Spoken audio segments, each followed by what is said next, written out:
अस्सलामुअलैकुम मलګرو یو ځل بیا د کاناډا په لیګ کې د امریکای په لیګ کې او د زیمبابوې په لیګ کې د پاکستان او د افغانستان لوبغاړو حدونه کړي دي. خاص کر په خرزمان پکې شکیب الحسن نه بدمعشي کړې ده او شکیب الحسن یې ډیر زیات ټکولې ده. په خرزمان د کاناډا په لیګ کې زبردست او تباهکون بیټینګ تر سره کړې ده او رحمان الله ګورباز هم ډیر زبردست بیټینګ تر سره کړې ده. راځو مرګرو اول خبر کو د کاناډا د لیګ په حواله سره د پاکستان کرکټ ټیم اوپننګ بیټسمن فخر زمان د کاناډا په لیګ کې تباهکون بیټینګ کړو. د شکیب الحسن ډیر بدمعشي کړې او دا غنه بدمعشي هم یې کړې و. فخر زمان پرون د کاناډا پر لیګ کې په 53 بالونو باندې 3 او یا رنزونه کړو چې ډیر تیز ترینه بیټینګ یې تر سره کړو. خاص کر فخر زمان شکیب الحسن ډیر زیات ټکولو. فخر زمان د شکیب الحسن نه په 2 ورونو کې شپږ ډیر رنزونه اغستي وو. د نه علاوه د فخر زمان د لپاره لوبډاله کې نجیب الله زادران هم اغستل شوی دی. نجیب الله زادران په 14 بالونو باندې 8 رنزونه جوړ کړو چې ناٹ اوټ پاتې شوی وو. د کاناډا پر لیګ کې په پرونی میچ کې افتخار احمد په 15 بالونو باندې وسلوي رنزونه جوړ کړي وو. کله کاناډا پر لیګ کې شاهد افریدی په لوبډاله باندې نظر واچو نو شاهد افریدی په بیټینګ کې په 21 بالونو باندې 10 رنزونه جوړ کړي وو. تاسو ته دا معلومه شي چې د کاناډا پر لیګ کې پر یو لوبډاله کې فضل حق فاروقي شاهد افریدی او زمان خان په یو لوبډاله کې دي. کله شاهد افریدی د دې لوبډالې په بالینګ باندې نظر واچو نو فضل حق فاروقي په 3 ورونو کې یو کم 10 رنزونه ور کړی دي چې یو مهمه وکټ اغستې و. د نه علاوه زمان خان په 3 ورونو کې 15 رنزونه ور کړی دي چې یو وکټ اغستې ده او په هیم اشرف په سلور ورونو کې 40 رنزونه ور کړی وو چې یو وکټ اغستې و. د نه علاوه شاهد افریدی په سلور ورونو کې یو کم 10 رنزونه ور کړو چې وکټ یې نه واغستې. د نه علاوه راځو مرګرو د زیمبابوې د لیګ په حواله سره خبر کو پرونی میچ کې محمد حفیظ چې کم دی په 11 بالونو باندې یو 10 رنزونه جوړ کړو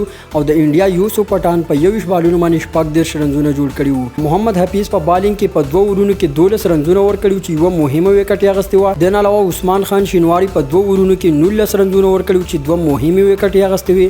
عثمان خان شینواری زبردست بالینګ تر سره کړو او د افغانستان نور احمد په 2 ورونو کې 19 رنزونه ور کړو چې یو وکټ یې اغستې و. په پرونی میچ کې محمد نبی په بیټینګ کې ناکام شو چې په سلور بالونو باندې سلور رنزونه جوړ کړو چې بیا آوټ شو. او د زیمبابوې پر ټي10 لیګ کې رحمان الله ګورباز پرون ډیر زبردست او تباهکون بیټینګ تر سره کړو. رحمان الله ګورباز په 14 بالونو باندې 50 رنزونه جوړ کړو. کریم جنت په بیټینګ کې په 2 ورونو کې 14 رنزونه جوړ کړو او مجیب الرحمن په 2 ورونو کې یو کم 10 رنزونه ور کړو چې وکټ یې نه واغستې.